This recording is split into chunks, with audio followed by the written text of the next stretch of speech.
கிறிஸ்தேசுக்குள் மிகவும் அன்பாக நேசிக்கப்பட்ட அன்புக்குரிய சகோதர சகோதரருக்கு நம்முடைய ஆண்டவராகிய இயேசு கிறிஸ்து நாமத்தினால அன்பையும் வாழ்க்கையும் தெரிவித்துக் கொண்டு தேவனுடைய கிருபையினால இந்த ஒரு வேதாகம பொக்கிஷத்தில் உங்களை சந்திப்பதில் மிகுந்த மகிழ்ச்சி அடைந்து இன்றைய நாளிலும் இந்த வேதாகம பொக்கிஷத்திற்கு நாம் எடுத்துக்கொண்ட தலைப்பு நீதிமான் அப்படிங்கிற காரியத்தை குறித்து நம்ம தியானிக்க போறோம். தலைப்பினுடைய பெயர் நீதிமான். அப்போ வேதத்துல இந்த புதிய ஏற்பாட்டில் இருக்கக்கூடிய காரியங்களை குறித்து தான் நாம இன்னைக்கு பார்க்க போறோம். நீதிமான் அப்படின்னு சொல்லப்படக்கூடிய இந்த பெயருக்கு எந்த அர்த்தம் வேதத்துல கொடுக்கப்பட்டிருக்கு, அதனுடைய காரியங்களை குறித்து இன்னைக்கு என்ன பண்ண போறோம்னா தியானிக்க போறோம். அப்போ அப்போஸ்தலனாகிய பவுல் ரோமருக்கு எழுதும்போது ரோமர் 3ஆம் அதிகாரம் 10ஆம் வசனம், அந்தபடியே நீதிமான் ஒருவனாகிலும் இல்லை அப்படிங்கிற காரியத்தை குறித்து எங்க அப்போஸ்தலனாகிய பவுல் தெளிவாக பேசியிருக்கிறார்.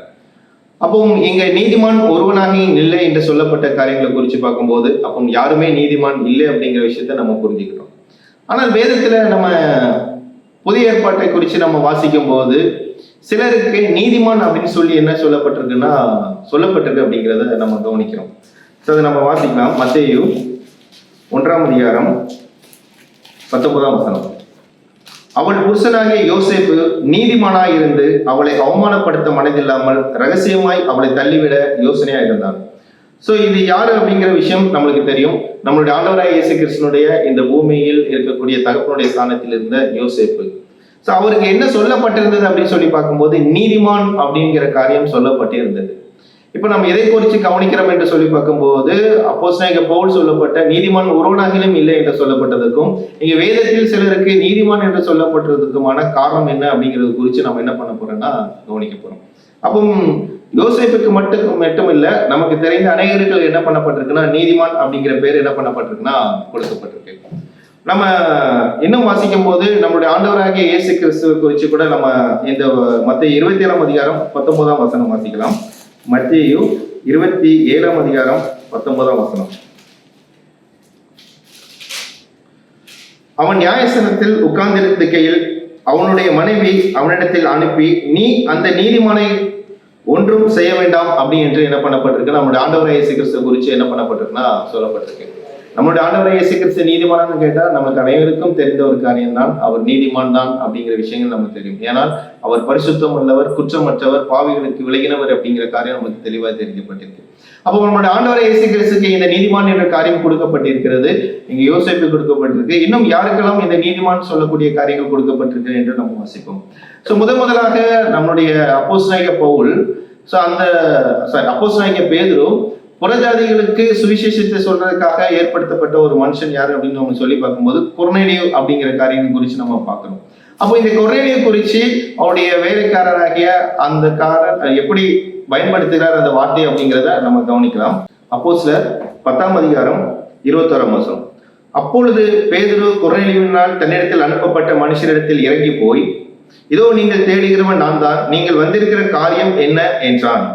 அதற்கு அவர்கள், நீதிமானும் தேவனுக்கு பயப்படுகிறவரும் யூத ஜனங்கள் எல்லாரும் நல்லரென்று சாட்சி பெற்றவருமாகிய கொர்நேலியு என்னும் 100க்கு அதிபதி உம்மை தம்முடைய வீட்டுக்கு அழைப்பணித்து அப்படின்னு சொல்லுகிறார்.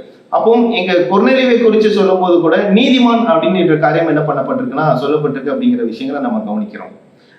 அப்போ இந்த நீதிமான் இன்னும் ஏறலாம் நீதிமான் நம்மளுக்கு இருக்கு அப்படின்னு சொல்லி பார்க்கும்போது நம்மளுக்கு தெரியும், பழைய ஏற்பாட்டு காலத்துல நம்மளுடைய விசுவாசத்தின் தகப்பனாகிய ஆபிரகாமோட பயணித்தது யாரு அப்படின்னு சொல்லி பார்க்கும்போது லோத் அவர்கள் என்ன பண்றாங்க அப்படின்னா அந்த காலத்தில் இருந்தார்கள்.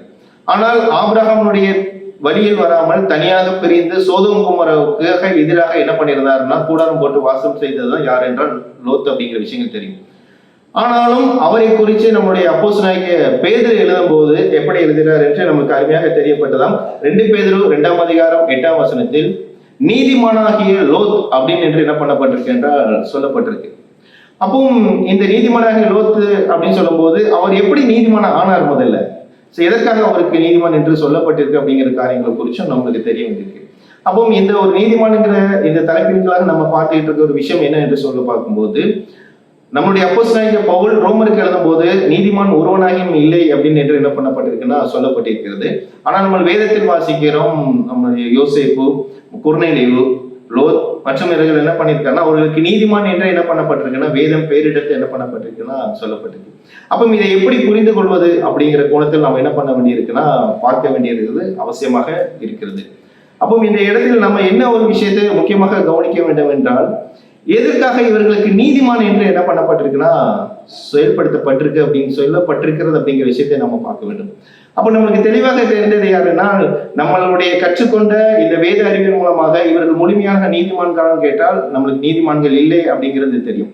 அப்போ ஆதியாகமத்தில் ஆதாமே முழுமையாக இருக்கும்போது மட்டுமே அவர் நீதிமானாக இருந்தார் என்பதும், அதற்கு பின்பு நம்மளோட ஆண்டவர் இயேசு கிறிஸ்து தான் முழுமையான நீதிமானாக இருந்தார் என்பதும் நம்மளுக்கு தெரிந்தும், இவர்களுக்கு நீதிமானியன் என்று பெயரிட்டது காரணம், முக்கியமான காரணம் என்று சொல்லி பார்க்கும்போது அதற்கு சில கிரீக் வேர்டுகள் என்ன பண்ணியிருக்கிறார்கள் என்றால் பயன்படுத்தி இருக்கிறார்கள் அப்படிங்கிற விஷயத்த நம்ம என்ன பண்ண இருக்குன்னா கவனிக்க வேண்டியிருக்கு. அப்போ அந்த காரணத்தை நம்ம பார்க்கும்போது அதை கவனிக்கும் போது மட்டுமே இதற்குரிய காரியங்கள் என்ன பண்ணப்பட்டிருக்குன்னா கவனிக்க வேண்டியிருக்கு. அப்போ அதற்குரிய காரியங்கள் என்ன அப்படின்னு சொல்லி பார்க்கும்போது நம்ம இன்று 3 வார்த்தைகளை என்ன பண்ண போறோம்னா கவனிக்க போறோம். அப்படிதான் இந்த புரிந்து கொள்ளுதல் அதிகமாக சரியாக வரும் என்று நம்ம நினைக்கிறோம்.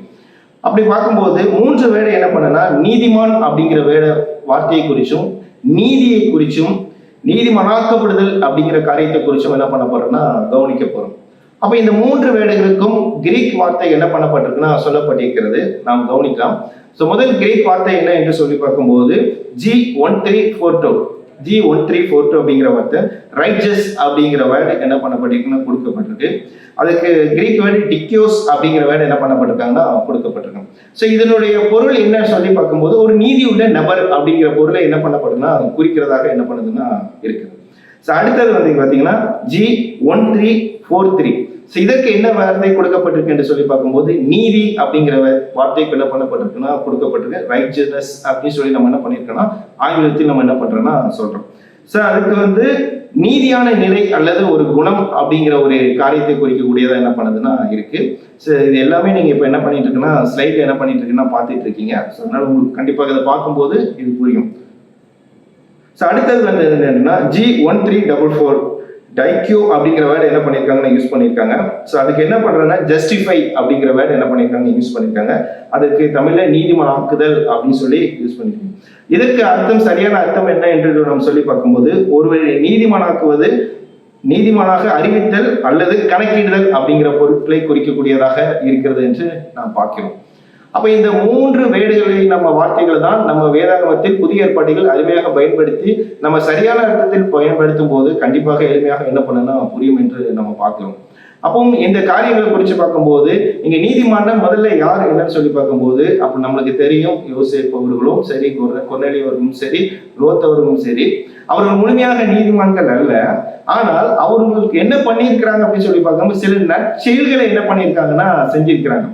அவங்களுடைய குணங்கள்ல இருக்கக்கூடிய காரியங்கள், சில நல்ல குணங்களுக்கு வேதாகமம் அவர்களுக்கு கொடுத்த பேர் தான் நீதிமான் அப்படிங்கிறது என்ன பண்ணப்பட்டிருக்குன்னா கொடுக்கப்பட்டிருக்கிறது என்கிற நம்ம பார்க்கிறோம்.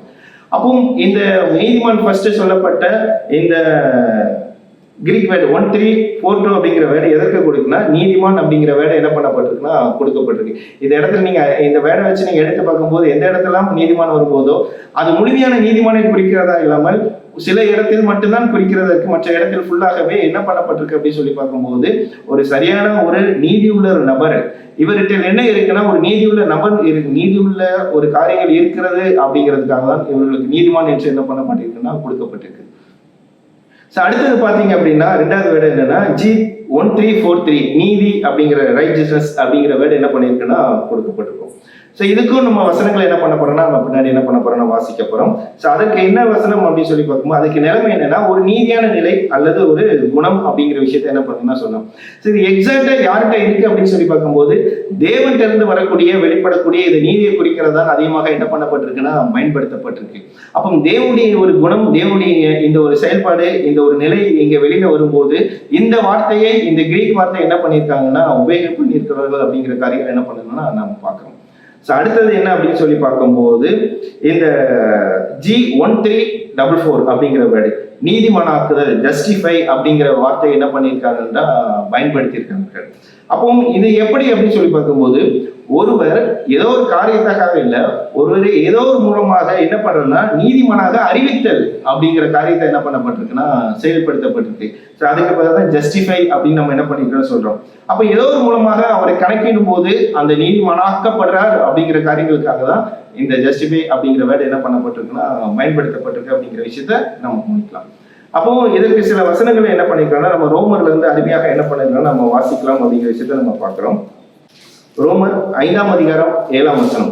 இந்த 7ஆம் வசனத்தில் நீதிமானுக்காக ஒருவன் மரிக்கிறது அரிது. அப்போ இந்த நீதிமான் யாரு அப்படின்னு சொல்லி பார்க்கும்போது ஏதோ ஒரு சில காரியங்களுக்காக அவர் நீதியுள்ள நபராக காண்பிக்கப்படக்கூடியது. அப்போ இதற்கு அவருக்கு சொல்லப்பட்ட வேலை என்னன்னா G1342 நீதிமான் அப்படிங்கிற விஷயத்த நம்ம என்ன பண்றோம்னா நம்ம பார்க்கிறோம். ஸோ அதுக்கப்புறம் நம்ம கிரௌனிச்சோம் அப்படின்னு சொல்லி பார்க்கும்போது அதிலே ரோமர் 5ஆம் அதிகாரம் 21 வசனம். ஆதலால் பாவம் மரணத்துக்கு ஏதுவாக ஆண்டு கொண்டது போல கிருபையானது நம்முடைய கர்த்தராக இயேசு கிறிஸ்துவின் மூலமாய் நீதியினாலே நித்திய ஜீவனுக்கு. இந்த நீதி அப்படின்னு சொல்லக்கூடிய வார்த்தை என்னன்னு சொல்லுங்க ரைச்சஸ்னஸ் அப்படின்னு சொல்லப்படக்கூடிய அந்த கிரீக் வேர்டு ரெண்டாவது நம்ம பார்த்தோம்னா G1343 அப்படிங்கிற வேர்டை என்ன பண்ணுதுன்னா குறிக்குது. அப்ப இந்த வேர்டை என்ன பண்ணியிருக்காங்கன்னா பயன்படுத்தியிருக்காங்க.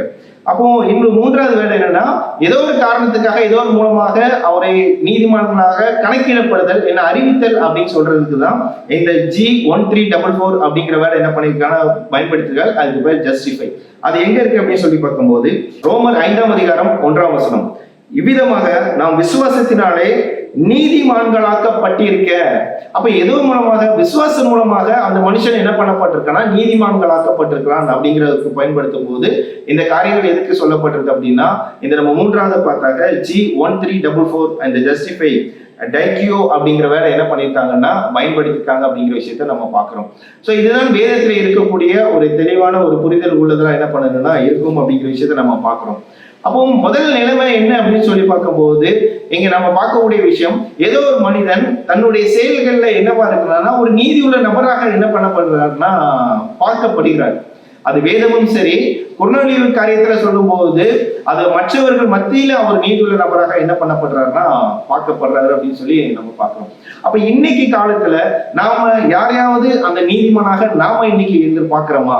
சோ அந்த கண்ணோட்டத்துல நம்ம நீதிமானா பார்க்கிறோமான்னு கேட்டீங்க அப்படின்னு சொல்லி பார்க்கும்போது நம்மளுக்கு ஒரு கேள்விக்குறிதான் நம்மளுக்கு கண்டிப்பாக இருக்கும். ஏன்னா நம்ம எந்த கோணத்திலுமே இந்த மாதிரி ஒரு செயல்களை வச்சு அவர் நீதிமான் அப்படிங்கிற காரியத்தை என்ன பண்றதுல நம்ம பார்க்க போறது இல்லை. லூக்கா 18ஆம் அதிகாரத்தில் நாம பார்க்கக்கூடிய இந்த 2 மனுஷர்களுடைய ஜெபத்தின் மூலமாக இந்த வார்த்தையினுடைய பொருளை மிக எளிதாக என்ன பண்ண வேண்டாம் புரிந்து கொள்ளலாம். நான் வாசிக்கிறேன். லூக்கா 18ஆம் அதிகாரம் 9ஆம் வசனம். அன்றியும் தங்களை நீதிமான்கள் என்று நம்பி மற்றவர்களை அற்பமாக எண்ணின சிலரை குறித்து அது ஒரு ஓமையை சொன்னார். அப்போ இந்த இடத்தில் என்ன வார்த்தை பயன்படுத்தப்பட்டிருக்கிறது என்று சொல்லி பார்க்கும்போது ரைச்சஸ் அப்படிங்கிற G1342 அப்படிங்கிற வார்த்தை என்ன பண்ணப்பட்டிருக்குன்னா பயன்படுத்தப்பட்டிருக்கிறது. இதுக்கு இந்த நீதிமான் அப்படின்னு சொல்லக்கூடிய ஒரு நிலைமையை குறித்து என்ன பண்றதுன்னா சொல்றேன் அப்படின்னு பார்க்கிறோம். ஸோ இதை எப்படி இன்னும் புரிந்து கொள்ளலாம் அப்படின்னு சொல்லி பார்க்கும்போது இந்த பரிசேயன் என்ன பண்ணினார் என்று சொல்லி பார்க்கும்போது தன்னுடைய நிலைமையை அங்கு அறிவித்து என்ன பண்றாருன்னா கூறுகிறார். என்ன கூறுகிறார்? நான் ஜெபம் பண்ணிக்கிறேன், உபவாசம் இருக்கிறேன், நான் பாவம் செய்யவில்லை அப்படிங்கிற அநேக காரியங்களை குறித்து என்ன பண்ணிடுறாருன்னா சொல்றாரு. அப்போ இந்த உலகத்துல பார்க்கக்கூடிய சில காரியங்களை நல்ல நற்செயல்களுக்கு இந்த நீதிமான் அப்படிங்கிற பெயர் என்ன பண்ணப்பட்டிருக்குன்னா கொடுக்கப்பட்டிருக்கு அப்படின்னு சொல்லி பார்க்கிறோம். ஆனா நம்ம முடிவுல என்ன நடக்கிறது அப்படின்னு சொல்லி பார்க்கும்போது அதிலே லூக்கா 18ஆம் அதிகாரம் 14ஆம் வசனம். அவனல்ல இவனே நீதிமானாக்கப்பட்டவனாய் தன் வீட்டுக்கு திரும்பி போனான். அப்போ இந்த வார்த்தை நீதிமானாக்கப்பட்டவனாய் அப்படிங்கிற வார்த்தை என்ன பயன்படுத்தப்படுதுன்னா ஜஸ்டிஃபை. அதுக்கு G1344 நம்ம ஏற்கனவே பார்த்தோம்னா விசுவாசத்தினாலே நீதிமானாக்கப்பட்டவனாய் அப்படின்னு சொல்லி. அப்போ இவர் ஒரு நீதிமானாக என்ன பண்ணப்பட்டிருக்குன்னா இவர் அறிவிக்கப்பட்டிருக்கு அப்படிங்கிற காரியத்தை குறித்து நம்ம பார்க்கிறோம். இல்லைன்னா கணக்கிடப்பட்டிருக்கு அப்படிங்கிற காரியத்தை குறித்து என்ன பண்றதுனா நம்ம பார்க்கிறோம். அப்போ இந்த வேதத்தில் நீதிமான் நீதிமானாக்கப்படுதல் இந்த 3 வார்த்தைகளையும் சரியாக நம்ம புரிந்து கொள்ளும் போது தேவனுடைய திட்டத்துல இருக்கக்கூடிய இந்த காரியங்களை குறித்து நம்மளுக்கு சரியான ஒரு புரிந்து கொள்ளுதல் வரும் என்று என்ன பண்ணிக்கிறோம் நம்ம கவனிக்கிறோம். அதனால இன்னைக்கு நம்ம பார்த்த இந்த அருமையான இந்த வேதாகம பொக்கிஷத்தில் இருந்து இந்த 3 வார்த்தைகளும் கண்டிப்பாக நமக்கு பயன்படும் என்று நாம் அறிந்திருக்கிறோம். இந்த ஒரு வாய்ப்பை கொடுத்த பிதாகிய தேவனுக்கு நம்முடைய ஆண்டவராகிய இயேசு கிறிஸ்து மூலமாக நன்றியும் ஸ்தோத்திரம் எடுத்துக்கொள்வோம். நன்றி, வணக்கம்.